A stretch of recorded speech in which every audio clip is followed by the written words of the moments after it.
30 لاکھ آدمی بیت اللہ کا پردہ پکڑ کے روتے ہیں 29 کی رات کو. امام کعبہ 1 گھنٹہ دعا کرا، رو رو رو ہلکان ہوتا ہے. پیچھے 30 لاکھ آدمی آمین کہتے ہوئے رو رو ہلکان. آسمان کے دروازے نہیں کھل رہے، آسمان کے دروازے نہیں کھل رہے. اللہ کو تو ایک پکارے تو عرش میں ہلچل ہو جاتی، آسمان کے دروازے کھڑکھڑانے لگتے. ابو مالکہ رضی اللہ تعالیٰ عنہ کو ڈاکو نے پکڑا اور قتل کرنے لگا. انہوں نے کہا یا ارحم الراحمین. اس نے تلوار اٹھائی، کہا یا ارحم الراحمین.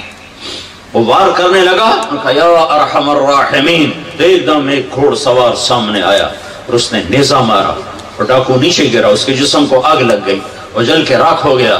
تو ابو مالکہ نے پوچھا کون ہو؟ کہ میں چوتھے آسمان کا فرشتہ ہوں. جب تم نے پہلی دفعہ کہا یا ارحم الراحمین تو 7 آسمان کے فرشتے پہ دروازے بجنے لگے، کھڑکھڑانے لگے، سارے دروازے کھڑکھڑانے لگے.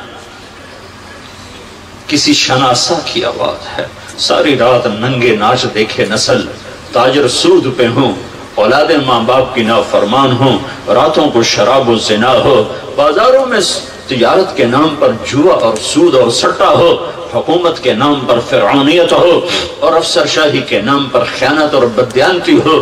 کہاں سے اللہ کو منائے؟